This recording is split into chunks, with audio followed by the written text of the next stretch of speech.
gracias, Padre amado, por las bendiciones que hemos recibido de usted. Esta bendición tan maravillosa, amado Padre, que estamos unidos, diferentes hermanos de diferentes países, amado Dios, y nos une esta plataforma, pero también nos une el mismo Espíritu Santo que mora en cada uno de nosotros. Ahora le pedimos, amado Dios, que usted nos siga instruyendo, nos siga ayudando para ser mejores siervos de su Hijo amado Cristo Jesús. Bendice a nuestro hermano Luis Cepeda, amado Dios, y permita que su Espíritu Santo lo siga utilizando como instrumento en su mano para gloria y honra de su nombre. Bendícenos a todos, amado Dios, y bendice a nuestro hermano que es anfitrión, que está dirigiendo este curso, amado Padre, y permita que también él pueda recibir la paz y la alabanza de su Hijo amado Cristo Jesús. Muchas gracias a Dios y oramos en el nombre de su Hijo amado Cristo Jesús. Amén. Amén. Gracias, hermano. Hermano Manuel, diríjanos, por favor, en la... Buenas tardes, amados hermanos. Que el Señor bendito todopoderoso sea con todos nosotros en esta tarde. Vamos a cantar una alabanza. Vamos a cantar el himno de bienvenida, que nos dice de la siguiente manera. Con gran gozo y placer nos volvemos hoy a ver, nuestras manos otra vez estrechamos. Se contenta el corazón ensanchándose de amor, todos a una voz a Dios gracias damos. Bienvenido, bienvenido, los hermanos de aquí nos gozamos en decir bienvenido, bienvenido, al volvernos a reunir, bienvenido. Hasta aquí Dios te ayudó, ni un momento te dejó. Y a nosotros te volvió bienvenido. El Señor te acompañó, su presencia te amparó, del peligro te guardó, bienvenido. Bienvenido, bienvenido. Los hermanos de aquí nos gozamos en decir bienvenido, bienvenido, al volvernos a reunir, bienvenido. Con su tierna compasión, Dios nos dio consolación, contestó nuestra oración, te ha traído. Esta alegre reunión que rebosa animación, canta hoy el dulce son, bienvenido. Bienvenido, bienvenido, los hermanos de aquí nos gozamos en decir bienvenido, bienvenido. Al volvernos a reunir, bienvenido. Dios nos guarde en este amor para que de corazón consagrados al Señor le alabemos. En la eterna reunión no habrá separación, ni tristeza ni aflicción, cantaremos.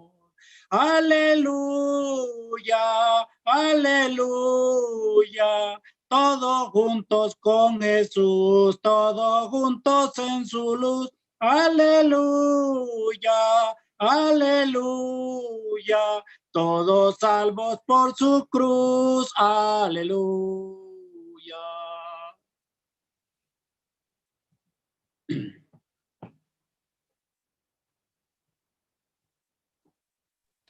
Gracias, hermano Manuel. Vamos a orar para quedar con nuestro hermano Luis. Vamos a pedir a nuestro hermano Nelson que nos dirija en oración para que Dios bendiga a nuestro hermano Luis con sabiduría. Hermano Nelson, por favor. Ok. Oremos, mis hermanos. Amado Padre Dios Todopoderoso, santificado sea su nombre. Gracias por permitirnos estar nuevamente aquí, este grupo de hermanos, buscando siempre ese deseo de tener conocimiento, Padre, a través de nuestro amado hermano Luis Cepeda. Rogamos bendiciones para todos y cada uno, principalmente a nuestro hermano que trae la palabra, y nosotros que podamos ser, que abra nuestro pensamiento, nuestro corazón, y podamos comprender y así familiarizarnos más, y sea siempre para su gloria, para su honra, seamos instrumentos, oh amado Padre. Ponemos sus manos poderosas, sabemos que usted nos va midiendo, nos va viendo cómo hacemos las actitudes, los deseos. Padre bendito, suplicamos que seamos agradables a usted, amado Padre. Confiamos estos favores, suplicamos agradeciéndole en el nombre de Cristo Jesús. Amén. Amén.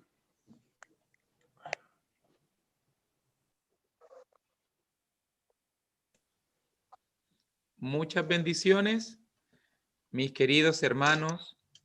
Muchas gracias por esta oportunidad. Gracias también por su tiempo. Sé que en el itinerario que ustedes tienen es difícil de repente apartar un tiempo para esto, pero creemos que vale la pena. Creemos que vale la pena invertir para capacitarnos, para aprender, para poder mejorar.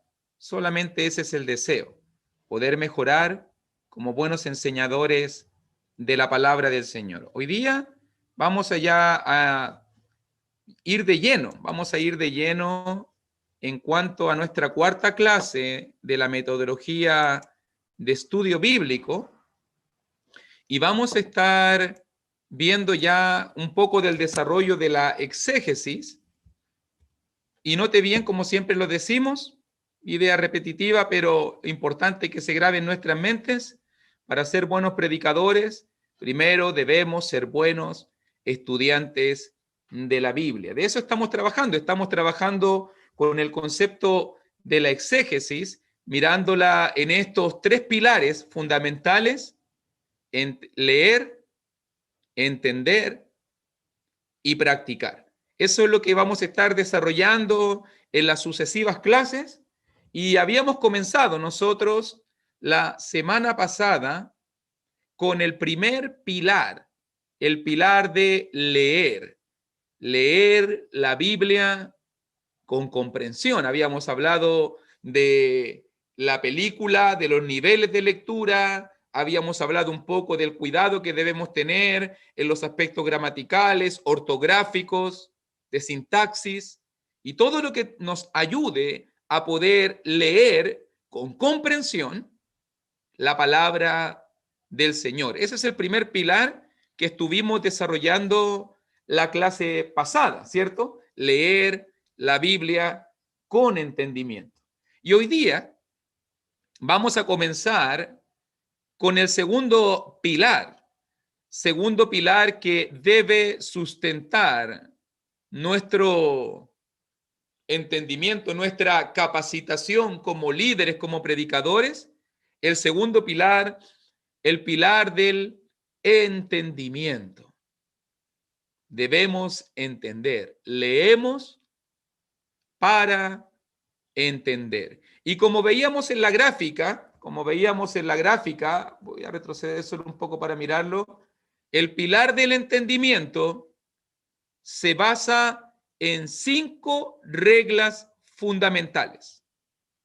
5 reglas fundamentales que paso a paso, muy lentamente, vamos a ir desarrollando en el tiempo. ¿Ok? Vamos a estar desarrollando estas 5 reglas. Se las menciono solo para que las pueda tener ya en la mente. Para poder entender bien la Biblia, número 1, establecemos los límites del texto. Número 2, establecemos el contexto. Número 3, establecemos el texto. Número 4, establecemos el propósito. Y número 5, establecemos la idea central. A través de estas 5 reglas de entendimiento vamos a poder extraer, vamos a poder, en este caso, en la exégesis, vamos a poder exprimir el pasaje y poder sacar el máximo de ganancia.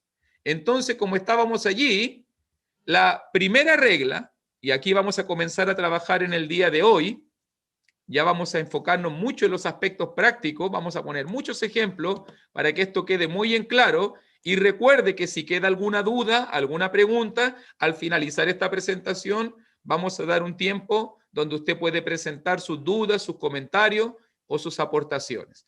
La primera regla, entonces, la primera regla de entendimiento para poder establecer la exégesis es establecer los límites de un pasaje. La idea principal de esta primera regla es establecer dónde comienza. ¿Dónde comienza una enseñanza? ¿Dónde termina esta enseñanza? Y la pregunta que vamos a estar respondiendo es: ¿de qué estamos hablando?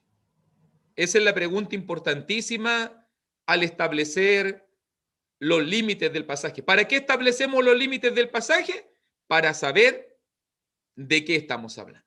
Entonces, para definir un poco, es importante, mi querido hermano, establecer de una manera correcta los límites de un pasaje, donde comienza exactamente un tema o un pasaje o un versículo. Y también es muy importante saber dónde termina. Preguntas claves: ¿por qué el pasaje comienza aquí? ¿O por qué termina acá? Al definir dónde comienza y dónde termina la idea que el autor propone, tenemos lo que conocemos como pasaje. El pasaje es la unidad más pequeña y mínima de la Biblia. No se puede reducir más. Recuerde esta idea. Los escritores bíblicos plantearon sus ideas en base a pasajes. Y cada pasaje tiene una idea central. Con esto queremos evitar mezclar pasajes, sacarlos fuera de contexto, porque cada pasaje tiene su propio tema. Los autores bíblicos siempre escribieron basándose en temas, en temas. Así vamos a poder hacer una exégesis de una manera correcta. ¿De qué se está hablando en el pasaje o en el versículo?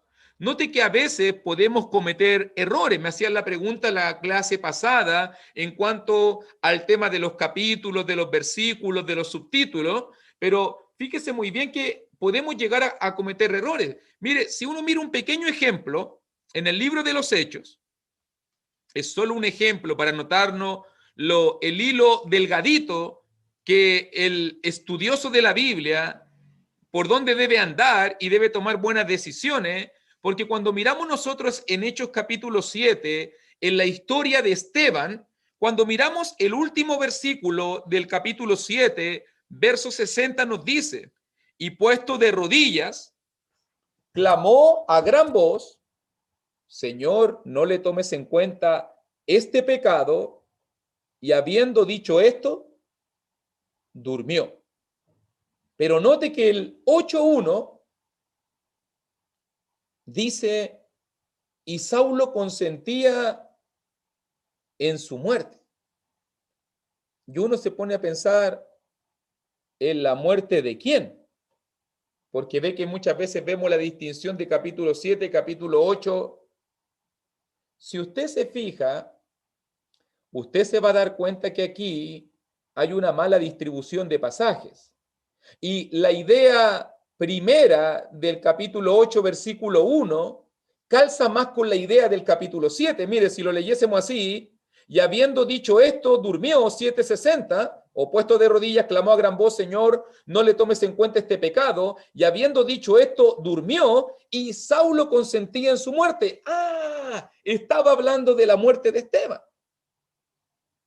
Ok, ahora lo entiendo mejor. Entonces, la primera parte del versículo 1, capítulo 8, calza más con la idea final del capítulo 7, verso 60. Ahí nos damos cuenta que es importante establecer los límites, dónde comienza una enseñanza dónde termina una enseñanza. Si no, esto puede traer confusión. Y Saulo consentía en su muerte. Y me preguntó una vez una persona, ¿en la muerte de quién? ¿En la muerte de Pablo? ¿En su muerte? Porque es una idea del capítulo 8, me dijo. ¿En la muerte de quién? Para poder saber la muerte de quién, tenemos que ir al capítulo 7, ¿cierto? Y saber que está hablando de la muerte de Esteban. Entonces ahí, en 8.1, la primera parte del versículo corresponde al capítulo 7, la segunda parte del versículo corresponde al capítulo 8. Ahora lo entiendo mejor. En aquel día hubo una gran persecución contra la iglesia. Y si usted se fija muy bien, cambia de tema. Ya no está hablando acerca de la muerte de Esteban, ahora está hablando que en ese mismo día se levantó una gran persecución. Una gran persecución sobre la iglesia. Ese es el cuidado. Ese es el ejemplo que quiero poner, porque a veces por una mala decisión podemos poner una idea en un tema que no corresponde, en un capítulo que no corresponde, y eso puede llevar a un error, a una confusión, a una duda, a un mal entendimiento. Por eso que el buen estudiante de la Biblia establece los límites del pasaje, ve muy bien dónde comienza un pasaje, ve muy bien dónde termina la enseñanza de ese pasaje. Aquí está el límite superior, aquí está el límite inferior, aquí está nuestra enseñanza, y ahí basamos nuestro pasaje, allí basamos nuestro texto. Es muy importante eso. Consejos. Vamos a ofrecer algunos consejos antes de la parte práctica. Note muy bien que a veces, mire por ejemplo, elementos a considerar para un cambio de pasaje. ¿Qué consejos podemos ofrecer para darnos cuenta cuando cambia una idea? Acompáñeme, por ejemplo, en Mateo 8.1. Trabajemos con la Biblia un poquito. Mateo capítulo 8, versículo 1. Note muy bien, 8.1. ¿Dónde se encuentra Jesús en 8.1? Cuando descendió Jesús del monte. ¿Dónde está el escenario de ese primer acto? El monte. Mire ahora 8.5. ¿Dónde se encuentra ahora Jesús? Entrando Jesús en Capernaum. Vino a él un centurión. ¿Dónde está el contexto ahora? El escenario, una ciudad llamada Capernaum. Mira ahora, por ejemplo, 8.14. ¿Dónde está ahora Jesús? Vino Jesús a casa de Pedro. Ahora el contexto es el escenario, la casa de Pedro. Si tú te vas fijando, muchas veces podemos establecer los límites del pasaje, podemos estar mirándolo por un cambio de ubicación y lugar. Por un cambio de ubicación y lugar.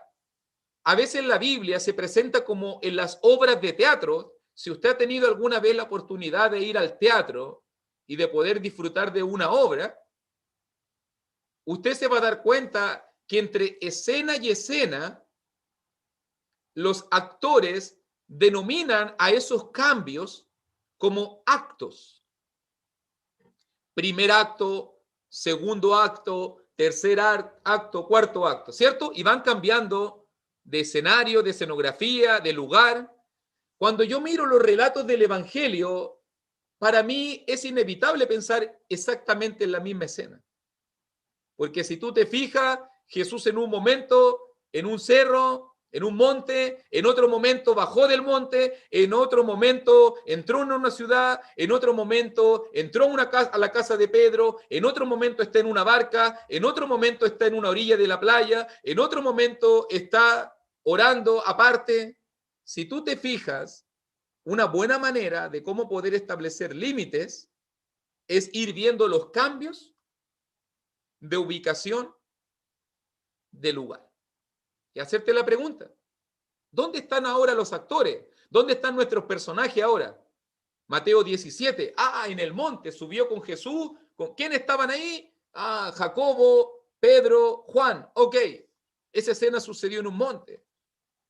Ahora esto otro sucedió en una ciudad. Y cuando tú lo vas viendo de esa manera, es mucho más facilito el poder establecer los límites de un pasaje, basándonos en cambio de ubicación o cambio de lugar. También, número 2, podemos establecer los límites de un pasaje cuando hay cambio de persona. Por ejemplo, mire en Lucas capítulo 7, cuando hay cambio de personaje, a quién habla, de quién habla, cuando cambia el personaje. Por ejemplo, en Lucas 7:18, note muy bien que en el 7:18 vemos los discípulos de Juan le dieron la nueva de todas estas cosas y llamó Juan a 2 de sus discípulos. Note quiénes son los personajes presentados ahí, los discípulos de Juan. Ahora, 7:24, cuando se fueron los mensajeros de Juan, cuando se fueron los discípulos de Juan, cambió la escena, ¿se da cuenta? Lo que sucedió de 7:18 a 7:23 era una conversación de Jesús con los discípulos de Juan. Ahora 7:24 se fueron estos discípulos y ahora Jesús comenzó a decir a la gente. Ya no está con los discípulos de Juan, ahora dice 7:24, está con la gente. Cambió de personaje, cambió de auditorio. ¿A quién le está hablando ahora? A la gente. ¿A quién le estaba hablando de 7:18 a 7:23? A los discípulos de Juan, a los mensajeros de Juan el Bautista. Mire después, ahí mismo en la escena, 7:36. 7:36, ahora uno de los fariseos rogó a Jesús que comiese con él. Cambio de personaje. Ahora es Simón el que le invita a su casa a tener una comida, a compartir una comunión más íntima. Note el contexto. Vamos mirándolo. En un momento Jesús estaba conversando con los mensajeros de Juan, ellos se van, se retiran, ahora cambian, ahora le está hablando a la gente, ahora viene un fariseo, Simón, y lo invita a su casa. 7:36. Y todo lo que sucede de 7:36 en adelante, por lo menos hasta el versículo 50, sucedió en la casa de Simón. ¿Te vas dando cuenta cómo los cambios de personaje nos van ayudando? Por ejemplo, también está marcado aquí en la diapositiva, en Juan 3:1. ¿Se acuerda quién aparece en Juan 3:1? Después de que estaba hablando de la fiesta de Jerusalén, después de que estaba hablando de que Jesús no se fiaba de nadie, que sabía lo que había en el corazón del hombre, y después nos dice que hubo un hombre llamado Nicodemo, un varón principal, que se presentó a Jesús de noche. Y todo lo que sucede del 3:1 en adelante, cambió de personaje, ahora sucede una conversación personal. Había un hombre de los fariseos que se llamaba Nicodemo, un principal entre los judíos. Entonces ahí digo, aquí está comenzando la enseñanza. ¿Por qué? Porque Jesús está con Nicodemo. Antes, en el 2:24, 2:25, no estaba Nicodemo. Ahora en el 3:1 llegó Nicodemo, le hizo preguntas a Jesús y tuvieron una conversación. Ok. ¿Lo va viendo? ¿Se va dando cuenta? Son pequeños detalles. Cambio de ubicación, cambio de lugar, cambio de la persona que habla o a quién le habla o de quién se habla. Nos pueden ayudar a decir, aquí comienza. 3:1, Nicodemo. 7:18, de Lucas, mensajeros de Juan. 7:24 de Lucas, la gente. 7:36, Simón el fariseo. De esa manera vamos estableciendo dónde comienza una enseñanza y vamos a establecer dónde termina esta enseñanza. A veces también sucede, note que ahí en Lucas 7 también donde leíamos, en Lucas 7:18,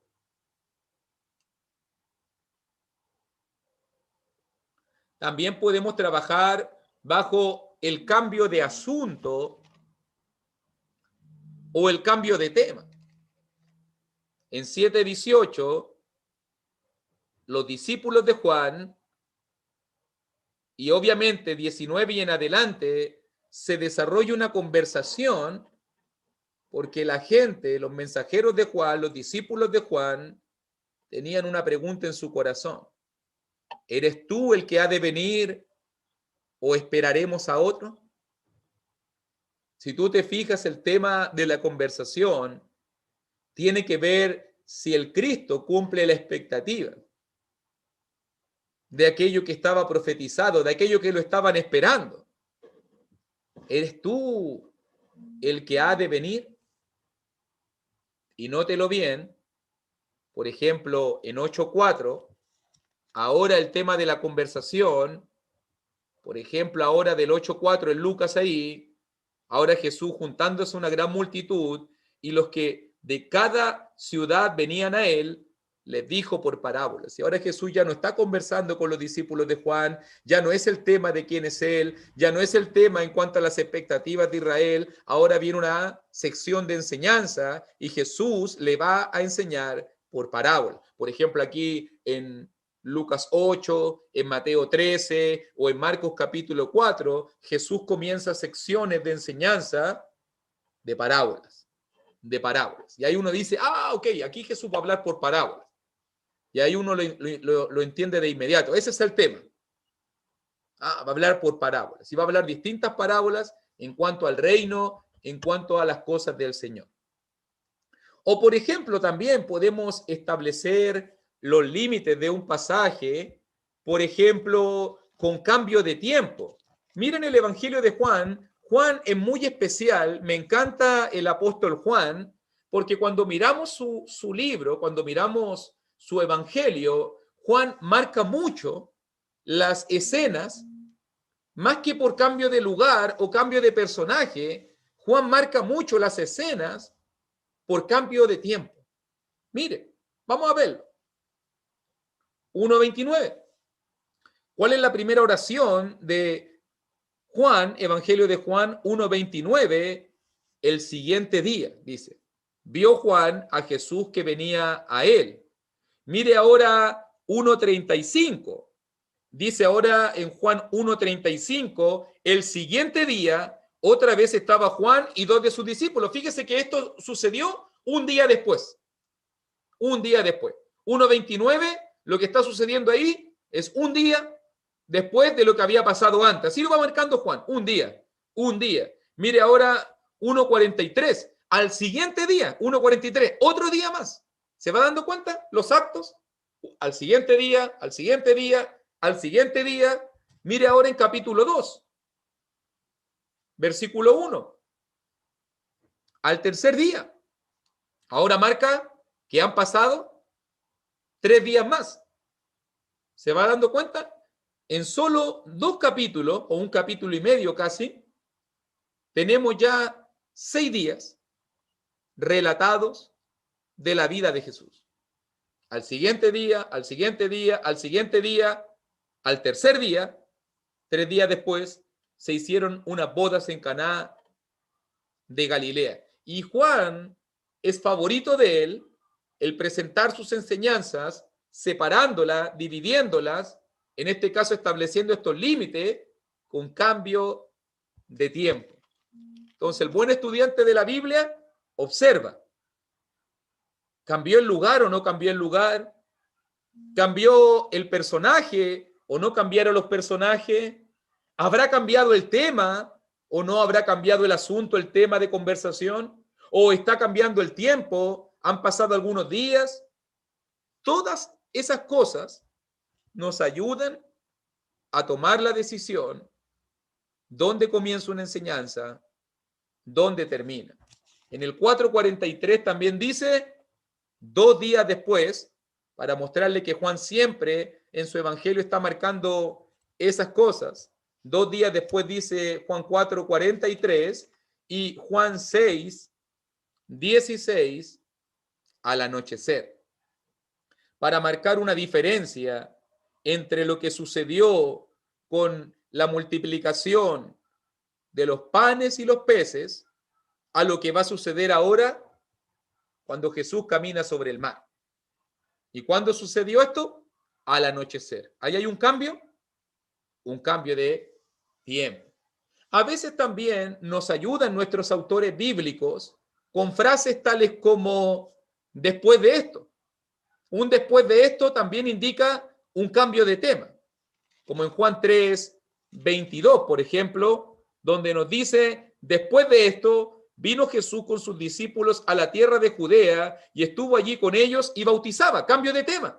Ya no está conversando con Nicodemo, ya no está la conversación en secreto, ya no está la conversación en privado, cuando Jesús le predica el evangelio, cuando Jesús le habla de que tiene que nacer de nuevo del agua y del espíritu. Ahora la conversación, ahora la escena nos traslada ahora a la tierra de Judea, a un lugar donde hay agua, a Enón junto a Salim, y allí se está bautizando. Después de esto, cambio de tema. O también dice el 6:1. Después de esto, Jesús fue al otro lado del mar de Galilea, el de Tiberias. Y recuerde que en capítulo 5, la conversación en capítulo 5 fue en la sinagoga en Capernaum. Bueno, comienza el capítulo 5 con Jesús en Jerusalén. Después de eso está la sanidad del estanque de Betesda. Y después de eso tiene una discusión muy fuerte con los judíos. En cuanto, en este caso, en cuanto a su deidad, a que Dios era su propio Padre y que él, al hacer esto, lo juzgaban los judíos, se hacía igual a Dios. Y todo esto sucedió en una pelea, en un conflicto, allí, muy cerca de Jerusalén, en Betesda, en una sinagoga. Pero ahora, 6:1, después de esto, cambio de lugar, ahora Jesús está al otro lado del mar de Galilea. Jesús ha salido de allí y se ha ido a otro lugar. Entonces, es muy importante, mis hermanitos, que vamos mirando de esa manera la Biblia y así nos va a abrir los ojos, vamos a poder mirar de una manera correcta, vamos a poder tomar buenas decisiones y viendo aquí comienza un pasaje, aquí termina una enseñanza, aquí comienza este tema, aquí termina este tema. Frases tales como, después de esto, después de estas cosas, aconteció después, en cuanto a, por ejemplo, Pablo muchas veces marca los cambios de tema con la frase en cuanto a, en la carta de Primera de Corintios, en cuanto a lo que me escribiste por carta, en cuanto a las vírgenes, en cuanto a los sacrificados a los ídolos, en cuanto a los dones espirituales, en cuanto a la ofrenda. Si usted después puede ver esos pasajes en Primera de Corintios, se va a dar cuenta cómo Pablo va cambiando de tema en tema y nos va mostrando la palabra de Dios en cuanto a lo que Dios quiere en todos los diversos temas. Entonces, ¿cómo podemos establecer límite? Cambio de lugar, de ubicación, cambio de persona que habla, quién habla, de quién se habla, cambio de asunto, tema, cambio de tiempo o frases que nos muestren un avance, un cambio, en este caso una progresión hacia otro lugar. Después de esto, después de estas cosas, aconteció después, en cuanto a. Todas estas cosas son importantes considerarlas para ver cuando hay un cambio de pasaje, Otra cosa también que nos ayuda mucho cuando hablamos acerca de establecer los límites, mis queridos hermanos, es el conocer los distintos tipos de pasajes que existen. Por si acaso, para que usted entienda, la Biblia no usa un solo género literario, sino que podemos encontrar distintos géneros literarios o distintos tipos de pasaje. Y el buen estudiante de la Biblia debe saber distinguirlos. Por ejemplo, a veces encontramos pasajes narrativos, como los evangelios, como el libro de los Hechos, como la mayoría de los 5 libros de la ley están dados en un formato narrativo donde nos cuentan una historia donde hay una trama, donde hay un grupo de personajes como Josué, Primera de Samuel, Segunda de Samuel, Primera de Reyes, Segunda de Reyes, Primera de Crónicas, Segunda de Crónicas, Esdras, Nehemías, Esther, Ruth, donde son historias narrativas. Entonces el buen estudiante dice, voy a estudiar la Biblia. ¿De qué trata mi pasaje? Ah, es una historia de Pablo. Ah, es una historia de Jesús. Ah, es una historia de los judíos. Van por el desierto. Es un pasaje narrativo. Eso es diferente, por ejemplo, a como número 2. A veces hay pasajes prédica, donde se da un mensaje, un sermón, una presentación. Hechos capítulo 2. Pedro en Pentecostés. Hechos capítulo 17. Pablo en el Areópago con los filósofos epicúreos y estoicos. Mateo capítulo 5 al capítulo 7. Jesús en el monte. Es un sermón. O Nehemías, por ejemplo, capítulo 8. Esdras frente al pueblo leyendo la ley. O, por ejemplo, Moisés en Éxodo 20, leyéndole la ley de los 10 mandamientos al pueblo. Eso es un mensaje, un sermón, una prédica. No podemos entenderlo de la misma perspectiva como una historia narrativa, porque está dicho en el contexto de un mensaje, en este caso de una homilía, de una enseñanza hacia un público objetivo. O no es lo mismo, por ejemplo, número 3, un pasaje visión. Por ejemplo, Juan en Apocalipsis, donde él presenta sus ideas de una manera alegórica, de una manera simbólica. No puedo entenderlo literal, no puedo entenderlo como una historia narrativa, no puedo entenderlo como una prédica. No podemos interpretar el Apocalipsis de una manera literal. Ah, como dicen los testigos de Jehová, hay 144,000 solo en el cielo que van a estar. No. O no, mira, las 7 copas, las 7 trompetas, los 7 sellos, cada una de esas cosas, al entender que son un pasaje visión, un pasaje apocalíptico, tienen que entenderse de una perspectiva simbólica. O Daniel, cuando tú lees Daniel, por ejemplo, o Ezequiel, o Zacarías, son mayoritariamente libros que se escribieron basándose en revelaciones o visiones de parte del Señor y que se usó un lenguaje simbólico. O a veces también hay pasajes oración, como Juan 17, como Nehemías 3, bueno, del 1 al 3 aparece en muchos momentos, Nehemías 9 también. Lugares donde se presentan momentos de oración. Me recuerdo, no sé, Lucas 22, cuando Jesús oró. Entonces no podemos entender de la misma manera que un narrativo, que una prédica, que una visión, cuando se presentan pasajes tipo oración, porque ahí estamos hablando de la comunicación directa entre un siervo de Dios y su Señor, ¿ok? Para que lo vamos entendiendo. O también hay pasajes canción, como Éxodo 15, el cántico de María cuando fueron libertados de la esclavitud de Egipto, o el libro de los Salmos, que mayoritariamente son cánticos ofrecidos por el pueblo de Israel a Jehová de los ejércitos.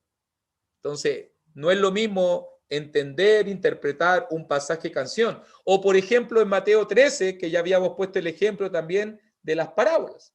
Hay pasajes parábolas, también hay pasajes profecía. El buen estudiante de la Biblia se hace la primera pregunta. ¿De qué tipo es este pasaje? ¿Será narrativo? ¿Será una prédica? Le hacemos preguntas al pasaje, le hacemos observaciones al pasaje y así podemos distinguir de qué tipo de pasaje es. A veces puede ser paralelismos, que es una de las formas del lenguaje simbólico. Por ejemplo, cuando trabajamos en el libro de Proverbios, y te va a servir esto tal vez para entender un poquito mejor el libro de Proverbios, cuando a veces trabajamos en el libro de Proverbios, es importante entender las unidades, cómo se presentan los pasajes en Proverbios.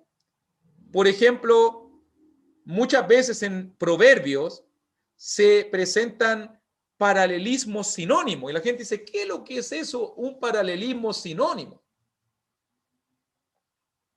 Importante entenderlo. Paralelismo sinónimo es cuando se dice lo mismo, cuando en un pasaje hay dos ideas y se dice lo mismo, pero de una manera diferente. O como lo dicen por ahí los eruditos, A igual a B. O sea, la primera oración es igual a la segunda oración, aunque se dice de manera diferente. Como en Proverbios 2.6, por ejemplo. Mire que dice, Proverbios 2.6 dice, porque Jehová da la sabiduría, y note ahora, y de su boca viene el conocimiento y la inteligencia. La misma idea, mi hermanito. Dios es la fuente de la sabiduría, Dios es la fuente del conocimiento y la inteligencia. De Él viene, de su boca sale. Dice lo mismo, pero de dos maneras diferentes. Paralelismo, sinónimo. Así es el paralelismo sinónimo. Se dice lo mismo, pero de dos maneras diferentes. A veces hay paralelismo sintético.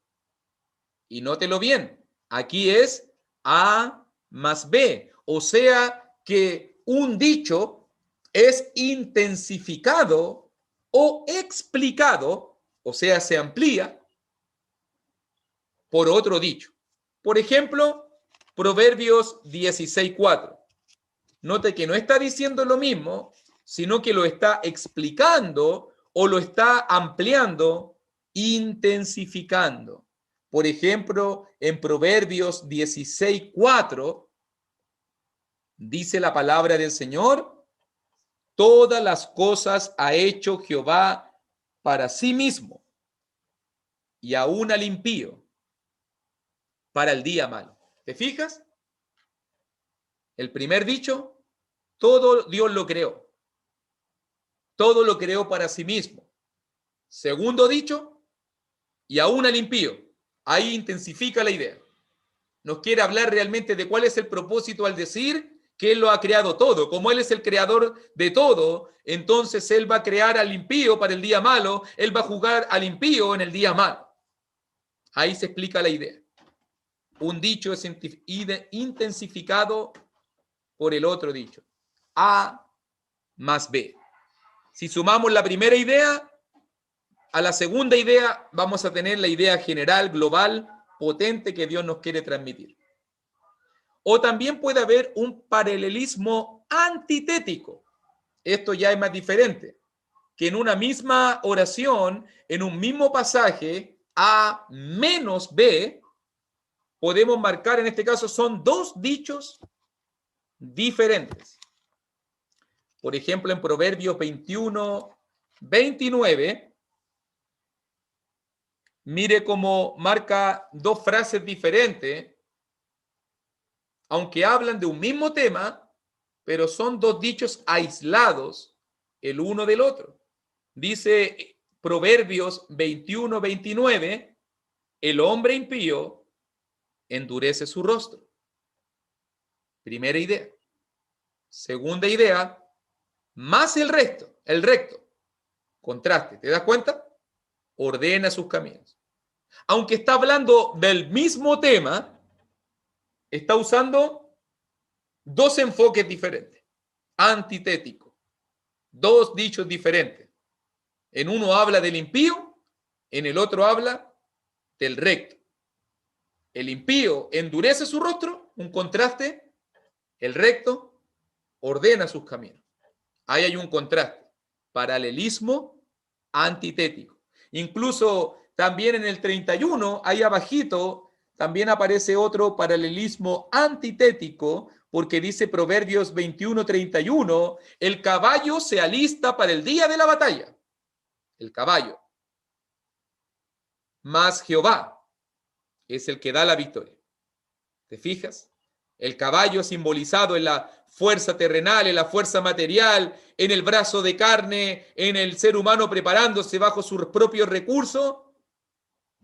Pero por otro lado, el entendimiento de que Dios es el que da la verdadera victoria. Aunque nos preparemos, es como que el escritor dijera, aunque hagas lo que hagas, aunque te prepares como te prepares, aunque utilices artillería, aunque uses caballería, aunque uses los misiles más grandes, llevándolo al lenguaje de ahora, el que da la victoria es Dios. Hablan del mismo tema, pero son dos dichos diferentes, que se enfocan en dos aspectos diferentes. Entonces es importante siempre entender qué tipo de pasajes estamos hablando. ¿Es narrativo? ¿Es prédica? ¿Es visión? ¿Es oración? ¿Es canción? ¿Es parábola? ¿Es profecía? ¿Son paralelismo? ¿Es un paralelismo sinónimo? ¿Es un paralelismo sintético? ¿Es un paralelismo antitético?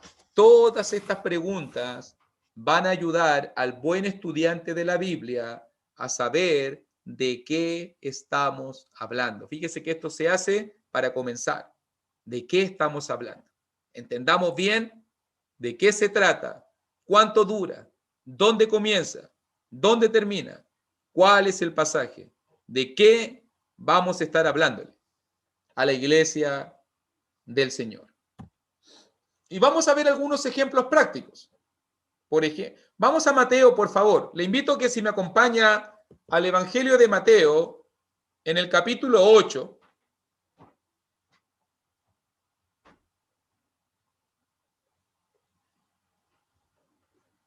Les voy a mostrar un poquito en los minutos que me restan el trabajo que normalmente hacemos en la exégesis. El trabajo que a mí me enseñaron desde muy niño en lo espiritual para poder tomar buenas decisiones cuando se trata de establecer los límites. Y siempre baso en el ejemplo de Mateo capítulo 8, de Mateo capítulo 9, creo que me ayuda mucho ese pasaje. Por ejemplo, cuando nosotros miramos Mateo capítulo 8, versículo 1, yo debo hacerme inmediatamente dos preguntas. Usted tiene que hacerse inmediatamente dos preguntas, Mateo 8:1. ¿Dónde comienza? ¿Y dónde termina? Y si tú miras Mateo 8:1, cuando descendió Jesús del monte, y lo primero que tengo que preguntarme, ¿dónde comienza esto? ¿Cuándo Jesús subió al monte? Porque la enseñanza, aquí Jesús bajó, pero ¿cuándo subió? Y para poder mirarlo, yo se lo puse ahí para ayudarle, para que esto sea más dinámico y usted lo vaya viendo y trabajando en la Biblia, para que usted mismo lo vaya viendo. Dice allí en Mateo 5:1, viendo la multitud, subió el monte. Ah, ahí está.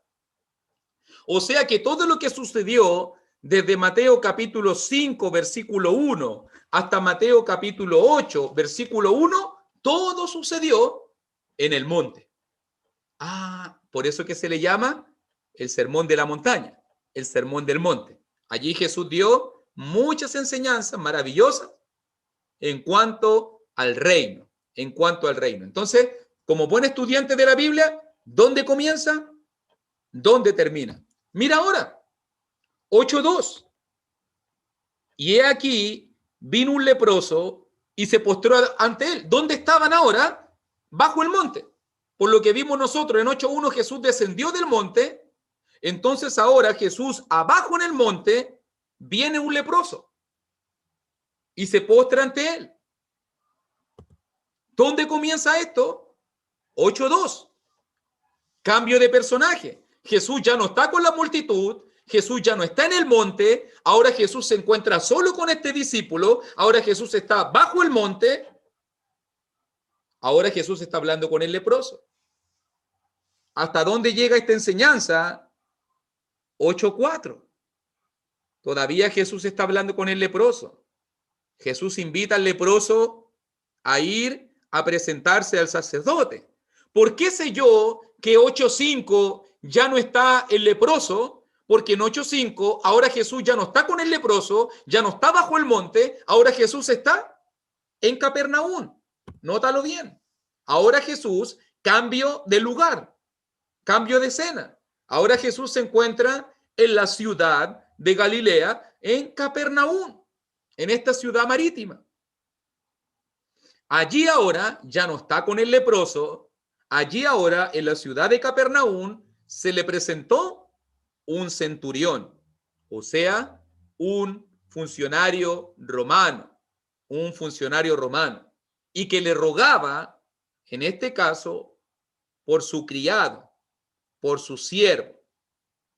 Y nótelo muy bien, que llegando hasta el versículo 13, vemos nosotros que dice allí 8:13, entonces Jesús dijo al centurión, ve y como creíste te sea hecho, y su criado fue sano en aquella misma hora. Y ahí viene la sanidad del criado del centurión. Entonces nosotros decimos, ¿y por qué no es 8:14? Porque ahora en 8:14 Jesús está en la casa de Pedro. Ya no está con el centurión, ya no está sanando al criado del centurión. Ahora Jesús cambió de lugar, ahora Jesús está en la casa de Pedro. Y allí se encuentra una necesidad.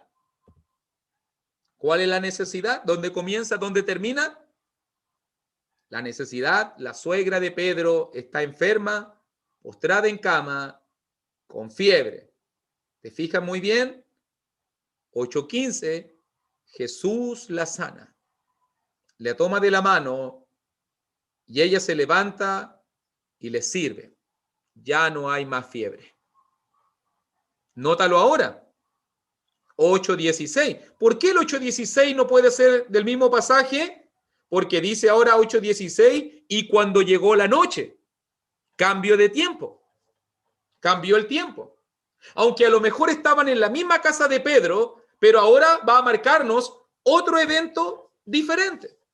Sanidades que sucedieron ahora en la noche. Cambio de tiempo.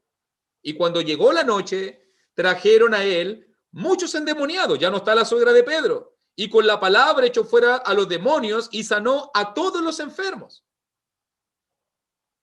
Nótelo muy bien. ¿Dónde comienza? ¿Dónde termina? Jesús sanando a muchos. Mateo 5:1, 8:1, Jesús predica el sermón del monte. 8:2 a 8:4, Jesús sana al leproso.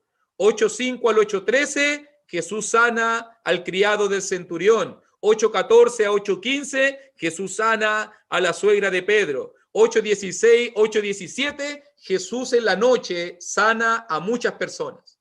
¿Te vas dando cuenta? Ahora, 8:18. Nótelo muy bien, ya no está sanando a las personas. Viéndose Jesús rodeado de mucha gente, mandó pasar al otro lado.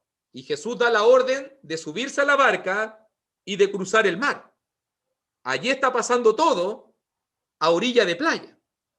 Está sucediendo todo a orilla de playa, mandó pasar al otro lado. Y aquí viene la conversación. ¿Se acuerda que en Lucas 9, siempre en el evangelismo estamos hablando, te seguiré donde quiera que vaya, las zorras tienen guarida, sígueme, deja que los muertos entierren a sus muertos? Y toda esa conversación que se da en Lucas capítulo 9, ahora entendemos por el contexto que esta conversación se da a orilla de la playa, a orilla de la barca, y Jesús está mandando a pasar al otro lado.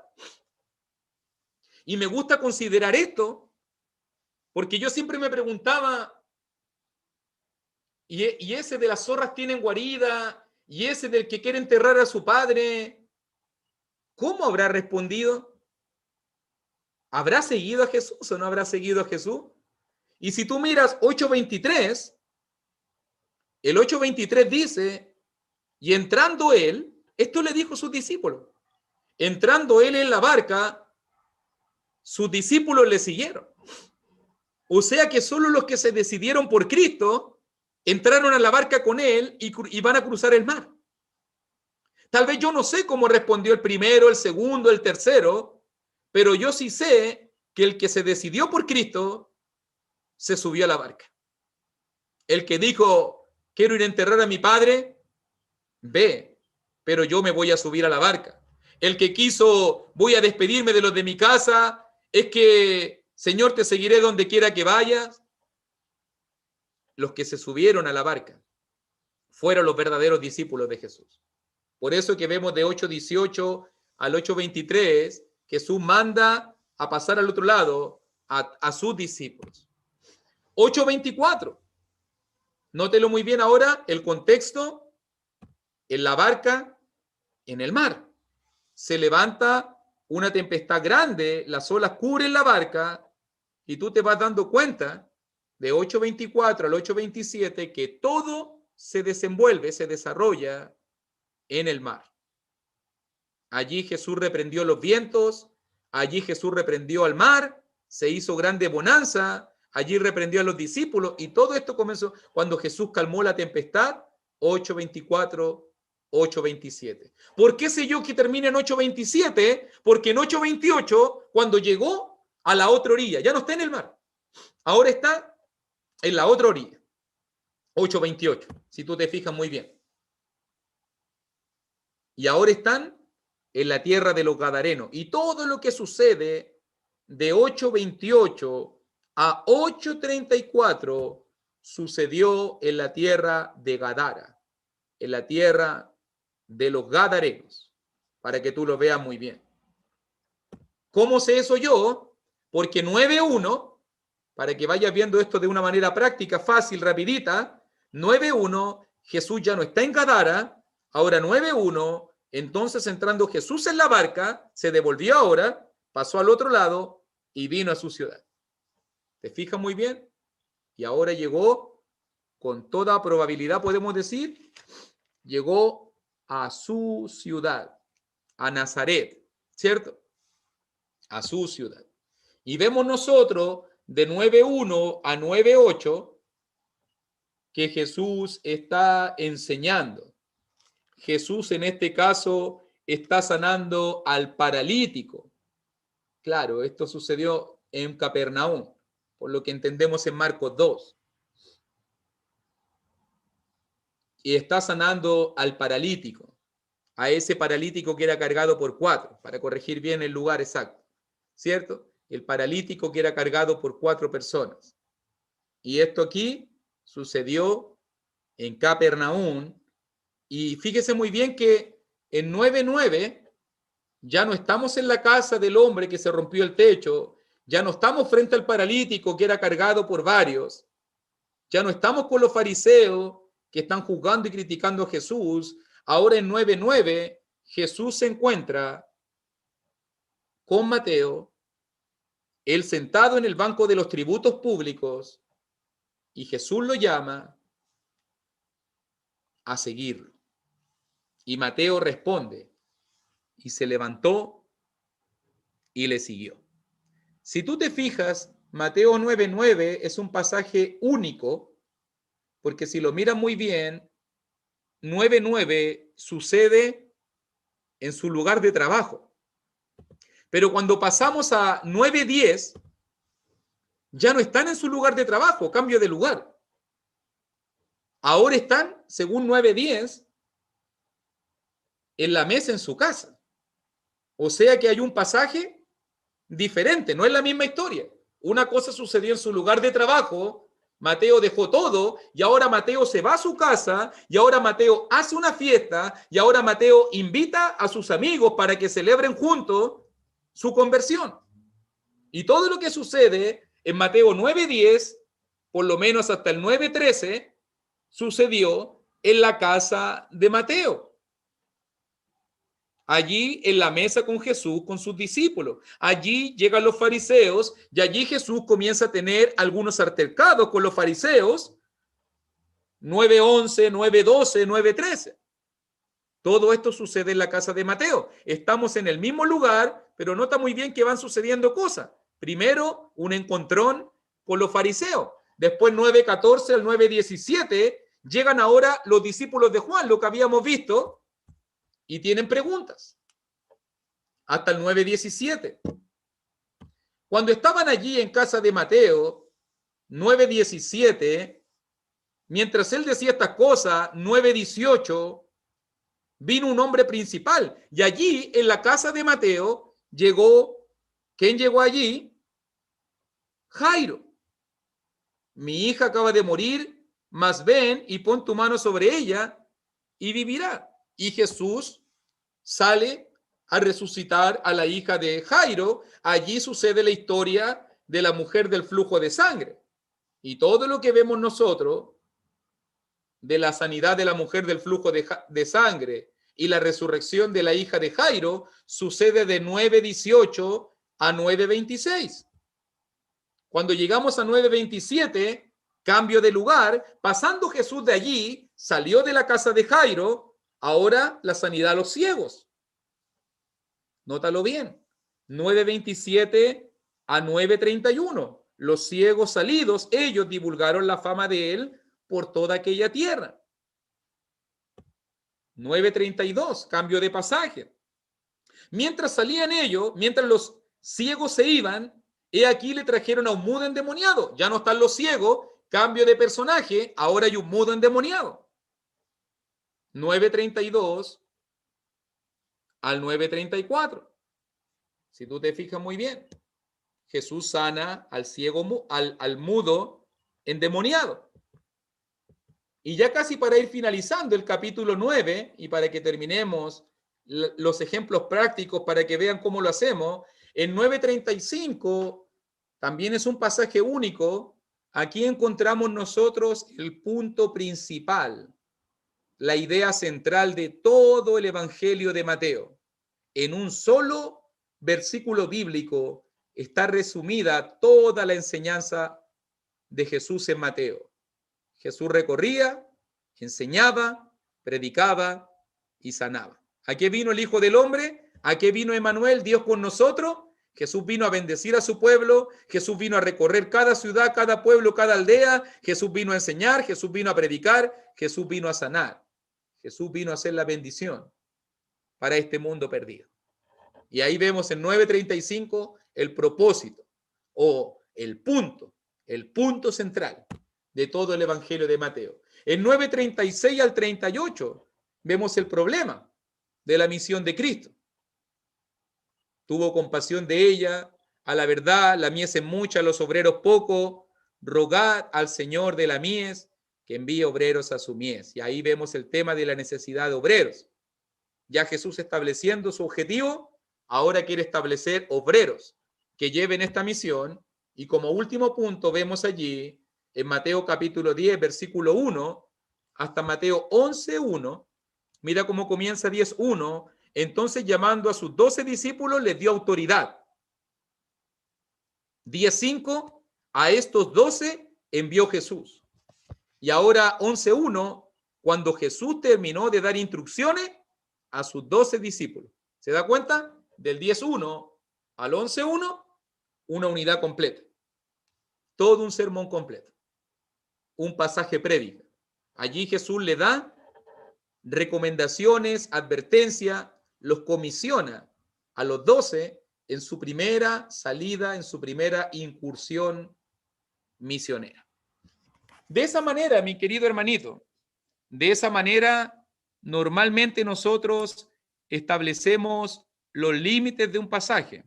Hemos visto con muchos ejemplos prácticos de cómo estamos estableciendo los límites, las preguntas que nos hacemos, las temáticas, cómo las vamos estableciendo para ir viendo de qué estamos hablando. En la clase que viene, esto lo quiero decir ahora, que están todos, en la clase que viene, el próximo sábado, vamos a estar trabajando límites en Segunda de Timoteo. Recuerde que dijimos que vamos a estar trabajando en la carta de Segunda de Timoteo. Así que le voy a dar una semana de tiempo, va a tener una semana para hacer este mismo trabajo, el trabajo de los límites. Si usted tiene dudas, si usted tiene consultas, si usted tiene preguntas, puede escribirme, podemos conversarlo en la semana, no hay ningún problema. Si no, el próximo sábado vamos a hacer el trabajo juntos y vamos a establecer todos los límites. Vamos a mirar toda la carta de Segunda de Timoteo y vamos a hacer el trabajo práctico para ir viendo tema por tema, para que así vamos estableciéndolo bien. Vamos a irnos de esa manera, después con el contexto, con el texto, con el propósito, con la idea central, para ir desarrollando. No vamos a hacer un comentario de todo el libro, sería muy extenso, muy largo, pero por lo menos vamos a estar haciendo estos trabajos prácticos para que cuando termine este taller, usted pueda tener una idea clara, usted mismo sea capaz de poder dar un estudio bíblico completo, texto por texto, pasaje por pasaje, de la segunda carta de Pablo al joven Timoteo. Por mi parte, terminé la parte de exposición. Vamos ahora a la parte de conversación. Mi hermano Humberto. Gracias, hermano Luis. Vamos entonces a orar y quedamos en esa parte de preguntas, de comentarios de ustedes, hermanos, para nuestro hermano Luis. Oremos. Gracias, Padre, por darnos esta bendición de estar estudiando estos temas, oh Dios. Permítenos un gran entendimiento, Padre, y discernimiento en los mismos para aplicarlos, oh Dios, ya que estamos trabajando en predicar tu palabra, en hacer clases, en estar, oh Dios, en todo esto que tiene que ver con la enseñanza en tu pueblo. Concede la sabiduría a tus siervos, oh Padre, que anhelamos servirte. Y como tu palabra dice, queremos, Padre, usar bien la palabra de verdad. Bendícenos en Cristo, te agradecemos las cosas, Señor. Amén.